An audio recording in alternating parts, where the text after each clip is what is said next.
5 నిమిషాలు అయితే మన ఇద్దరి మధ్య ఒక మాట నిలబెట్టుకుందాం. ఓకే. ఏమండి, ఈవిడేమో నన్ను 2 నిమిషాలు మాట్లాడమంది, నేనేమో 5 నిమిషాలన్నా మాట్లాడతానని అడుగుతున్నా. మా ఇద్దరి మధ్య బేరం కుదరటం లేదు. మాట్లాడేది ఎవరి గురించి? పవన్ కళ్యాణ్ గురించి. పవన్ కళ్యాణ్ గురించి మాట్లాడాలంటే 2 నిమిషాలు మాట్లాడటం కంటే చాలా థ్యాంక్స్ అండి, సంతోషం అని వెళ్ళిపోవచ్చు. అలా చేయనా సార్? 2 నిమిషాలు ఇక్కడ, 3 నిమిషాలు నాతో ఫోన్లో మాట్లాడరా? Okay sir. పోనీ ఒకటి. ఇప్పుడు ఇక్కడి నుంచి లెక్కేసుకొని టైము ఇందాకది కాదు.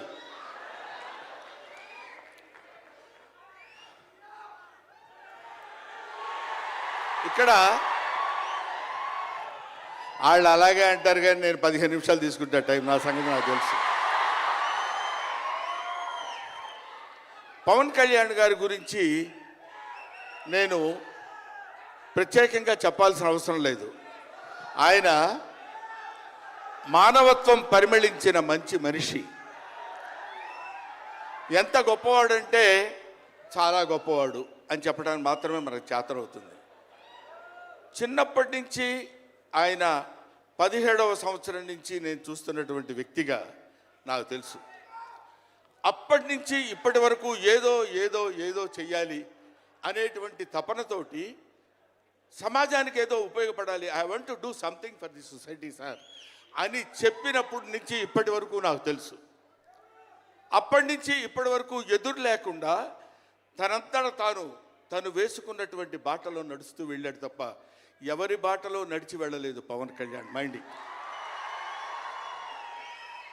తన బాటలో వస్తున్నటువంటి ముళ్ళు, అవాంతరాలు, కష్టాలు, సుఖాలు తనంతట తాను ఎదురు తిరిగి రొమ్ము విరిచి నడుచుకుంటూ వెళ్ళాడు తప్ప ఎవరు వేసుకున్న బాటలో వెళ్ళలేదు. ఆయన వేసుకున్న బాటలో 10 మందిని నడిపిస్తూ వచ్చాడు.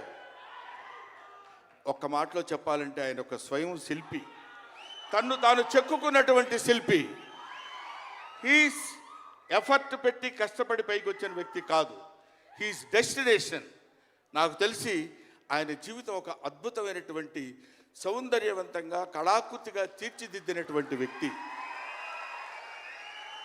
ఈయన దేవుణ్ణి ఎందుకు నమ్ముకున్నాడు అనేటువంటి ఆలోచన మనకు వస్తే, ఏదో ఒక మధ్యతరగతి కుటుంబంలో పుట్టినటువంటి వ్యక్తి అలా అలా తను తాను పెంచుకుంటూ వస్తే తెలియదు భగవంతుడు ఎక్కడ ఎలా తలుపు తిప్పుతాడో తెలియకుండా ఆయన తను ఎలా మలుపు తిప్పుకున్నాడంటే, ఈయన సినిమా యాక్టర్ ఏంటి, ఎవరితో మాట్లాడు, ఎటు పక్కన నిలబడతాడు, ఈయన సినిమా యాక్టర్ ఏంటి అని మనం అనుకుంటే, కాదురా నువ్వు సినిమా యాక్టర్ అయి తీరాలని చిరంజీవి గారు, సురేఖ గారి ప్రోత్సాహంతో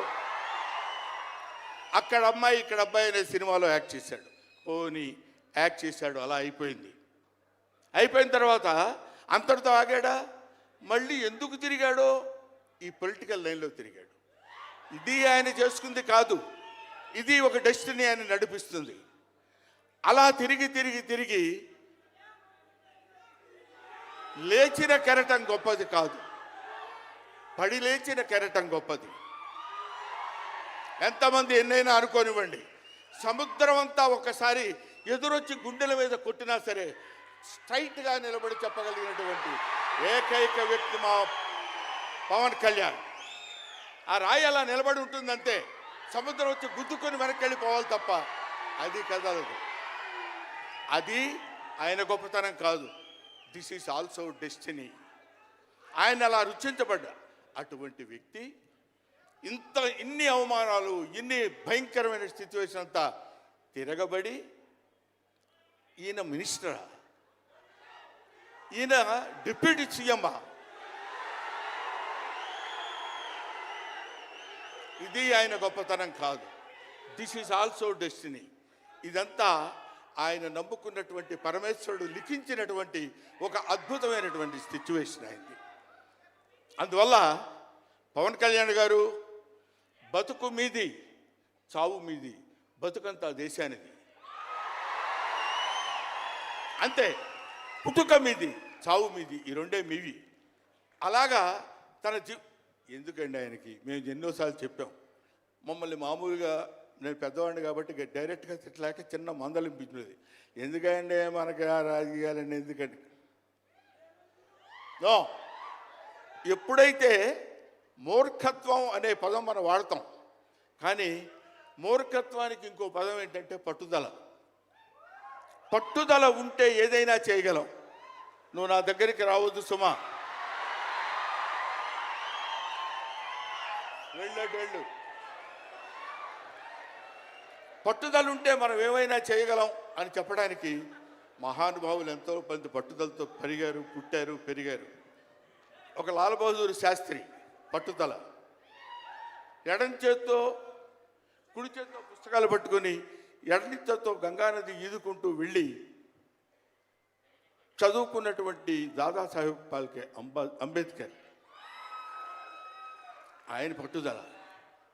ఎంతమంది చెప్పినా వినకుండా నేను I want to know the truth అని చెప్పినటువంటి రమణ మహర్షి పట్టుదల, రామకృష్ణ పరమహంస పట్టుదల. వీళ్ళందరూ పట్టుదలతో పుట్టారు, పట్టుదలతో పెరిగారు కాబట్టే ఇవాటి వరకు ఇలా నిలబడగలిగారు. ఇప్పుడు నేను చెప్పేది, రేపొద్దున ఆయన ఎంత గొప్పవాడు అవుతాడనేది మనం నిర్ణయించలేము, మన చేతుల్లో లేదు. ఇవాళకి ఈ స్టేజ్కి వస్తాడని మనం అనుకోలేదు. ఇక తర్వాత ఏ శిఖరాలనైనా అధిరోహించబోతున్నాడో అది ఆయన చేతుల్లో లేదు, మన చేతుల్లో లేదు. సకల సృష్టి స్థితి రేఖారుడైన భగవంతుడి చేతుల్లో ఉంది. కాబట్టి ఆ నిర్ణయించినటువంటి ఆ డెస్టినీని నమ్ముకొని వెళ్ళేటువంటి మనిషి కాబట్టి ఆ మహానుభావుడు ఇంకా ఇంకా ఇంకా ఎన్నో స్థితులకు వెళ్ళాలి, ఎన్నో స్థితులను అధిరోహించాలి అని మనం కోరుకుందాం. అధిరోహించి తీరుతాడు. అస్తు అస్తు అస్తు, శుభమస్తు. ఇది జరిగి తీరుతుంది, ఇది నిత్య సత్యం. చాలు. ఏవయ్యా, నువ్వు పొగట్టడానికి వచ్చావా ఇక్కడికి? పవన్ కళ్యాణ్ గురించి చెప్పడానికి వచ్చావా, లేకపోతే ఆయన గురించి గొప్పగా చెప్పడానికి, ఆయన్ని పొగట్టడానికి వచ్చావా అనుకోవచ్చు. మీకు ఒక చిన్న విషయం చెప్తున్నాను. ఆయన సంవత్సరం క్రితం చూశాను, 1 year బ్యాక్ చూశాను, మళ్ళీ ఇప్పుడు చూస్తున్నాను. మధ్యలో ఒకసారి ఏదో ఒంట్లో బాగోలేదంటే మాత్రం చూశాను. ఆయనతో ఫోన్లో మాట్లాడింది లేదు, ఆయన గురించి నాకు తెలిసింది లేదు. మా ఇద్దరి మధ్య ఉన్నది స్నేహం కాదు, ఆత్మీయత. ఆత్మీయత వేరు, స్నేహం వేరు. ఆత్మలు కలిసేటువంటి ఒక అద్భుతమైనటువంటి సంబంధం మా ఇద్దరి మధ్య ఉంది కాబట్టి మనం చెప్తున్నాం. సరే, ఇక నీ సోది ఇది ఆపబోయా. చెప్పు హరిహర వీరమల్లు గురించి.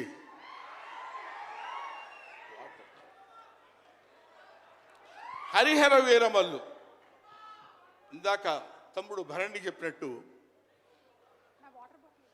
శివుడు ఒక్కడొస్తేనే శివతాండవం చేస్తే 14 లోకాలు దద్దరిల్లిపోతాయని చెప్తారు. అవునా?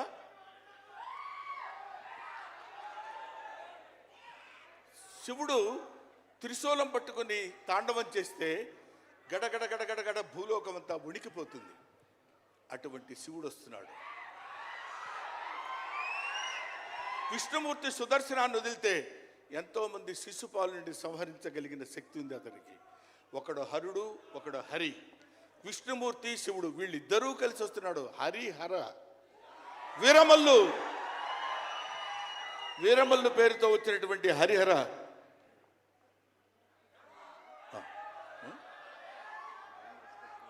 ఓకే, అందుకని హరిహర వీరమల్లు గురించి మధ్యలో చిన్న డిస్టర్బెన్స్ జరిగింది సార్. సరే, ఏదేమైనా ఆ సినిమా గురించి ఇంక నేను చెప్పాల్సిన పని లేదు, మీరు చూస్తారు కాబట్టి నేను మాట్లాడదు. ఎందుకంటే పవన్ కళ్యాణ్ గారి గురించి ఆవిష్కరించి ఆయన గురించి 2 ముక్కలు చెప్పాలని. సరే, సినిమా గురించి అంటారా, ఇంకా ఆయన గురించి మనం ప్రత్యేకంగా చెప్పాల్సిన అవసరం లేదు. ఆయన అలా కొట్టుకుంటూ ఇంకా రచ్చ రచ్చ రచ్చ రచ్చ కింద ఉంటుంది. ఇప్పటికే పవన్ కళ్యాణ్ గారు, మరి ఆయన జాతకం ఏంటో నాకు తెలియదు, ఇలాంటి స్టైల్. అప్పుడెప్పుడో ప్యాంటు మీద ప్యాంట్ వేసుకుంటే స్టైలు. ఆయన కారణ జన్ముడు కాబట్టి ఇంకా నన్ను అనవసరంగా వెనకాల జుట్టు పట్టుకొని లాక్కి వెళ్ళిపోయేటట్టుంది సుమ, మా అమ్మాయి. కాబట్టి I wish you all the best. ఎప్పటికైనా మీ ఒళ్ళో తలపెట్టుకుని ఎక్కెక్కి ఏడవాలని ఉంది పవన్ కళ్యాణ్ గారు. Thank you very much. మిమ్మల్ని ఇద్దరిని చూస్తే మాకు స్వామి నదికి పోలేదా సీన్ గుర్తొస్తుంది. Thank you so much Brahmanandam గారు. మనకి టైం రెస్ట్రిక్షన్స్ ఉన్నాయి కాబట్టి ఆ టైంలో క్రమశిక్షణ పాలించాలనేదే మా కోరిక. అండ్ అలాగే సినిమా డైరెక్టర్ గారు జ్యోతి కృష్ణ గారిని, director with a brilliant vision, వేదిక మీదకి సాధారణంగా ఆహ్వానం